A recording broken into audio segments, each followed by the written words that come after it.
Hey everyone, this is Mike Brooks now. I'm Mike Brooks. Thanks for tuning in. It's been a minute since my last video, and honestly, I blame that on not being organized, not calendaring, and spending way too much time on a few of the videos to make them feel perfect, but not being able to get that done in respect to all the other work that I have going on. And this is a crazy market right now. We're in a number of transactions. So really, ultimately, it comes down to being organized. But I felt compelled to create this video.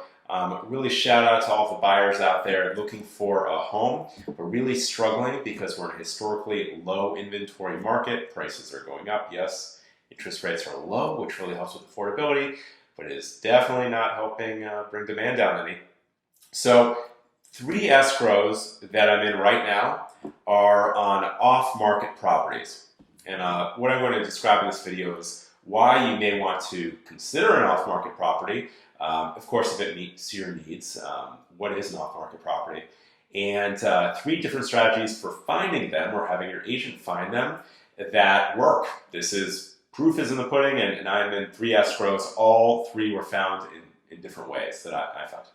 So first, in a low inventory market, it's just that there's not much on the market, not much available to you as far as you can see. When you look on Redfin or Zillow or the MLS, that is the marketplace. And if it's not there, then most think it's not available for you, and in most cases that's true. But there's a whole second market available, and I like to look at the available inventory, meaning every house that actually exists, right, as the market, because for some number, everyone will sell and everyone will buy. So that is the real secondary marketplace. And if you hop on Zillow or Redfin, look in your area over the last, let's say, 3 months and look at what has sold, I guarantee you'll find at least one that sold. There are no pictures. Maybe you have a Google Street Maps or an aerial view that shows no additional information. It was probably sold off market directly, meaning it wasn't listed, it wasn't posted to the MLS. There may or may not have been an agent involved. It may have just been direct, and this is what's happening. So clearly, this is a desirable type of product when there isn't much else available. Also, if you find an off-market property that meets your needs, you likely don't have to compete. You may pay about the same or maybe less, depending on what you negotiate. But it will be much more relaxing. It won't be stressful. And buying a home in this market can be, especially if you're competing with even a dozen other people. So the 3 escrows that I'm in, off market, 3 different strategies. Number 1, for rent by owner. Did you know that if you go onto Zillow, you can look at your current rentals available in whatever area you want. And many have been posted by owners. So this is not posted by listing agents, not posted by management companies. You're going to have a harder time there. But if it was posted by the owner and the house looks like you might want to buy it, I recommend reaching out to them. Sometimes their number will be available, or just put in an inquiry and just explain, hey, I'm so-and-so, I'm looking to buy a home in the area, I'm serious, bring up your qualifications or whatever, and just want to see if you're open to selling. You have the additional benefit there of the owner likely not being too attached to the property, or at least not as attached if they were occupying the property. It's a rental. They look at the dollars and the cents, and sometimes it makes more sense to them to sell, especially if it's a high market and they want to do something else with the equity that they've established. So the first escrow I'm in, I found by calling a for rent by owner. He was interested in selling, and he's even said that if it wasn't for my call, he probably wouldn't have sold it because he's happy. But another opportunity came up, and he thought he would take it. So here we are. Number 1, for rent by owner. Okay. Number 2, drive the neighborhoods and look for coming soon signs. Now, there are new rules to the MLS that say if you start marketing a property, it needs to be shown everywhere. So this is going to be a hit or miss. But drive your neighborhoods, and many agents will put up a coming soon sign.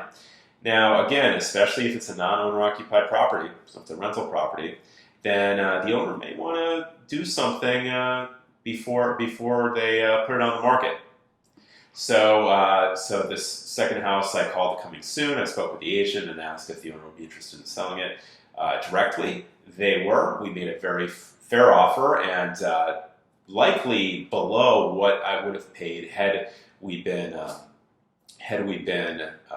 negotiating against others and competing. So really great there. And here we are. We're in escrow. It doesn't hurt. Just drive the neighborhood.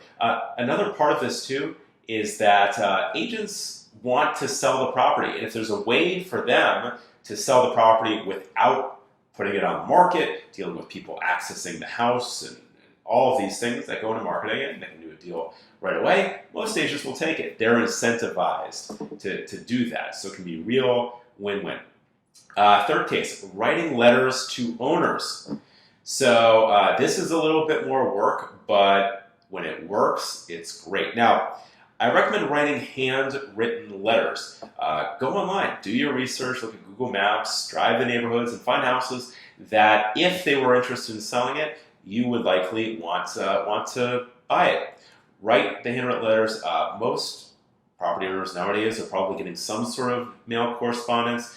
It could be from agents, it could be from investors, phone calls, robotexts, really everything. But a handwritten letter really stands out, especially if it's with an enlarged postage stamp, some sort of a regular sized mail, like a big square rather than the regular sheet.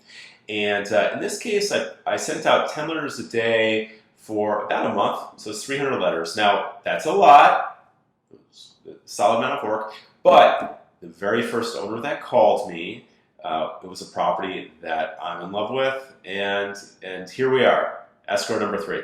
So just a few tips here. Again, the for rent by owners, the coming soon signs, the and the letters. Like, these things will convert. And again, to the buyers out there, don't despair.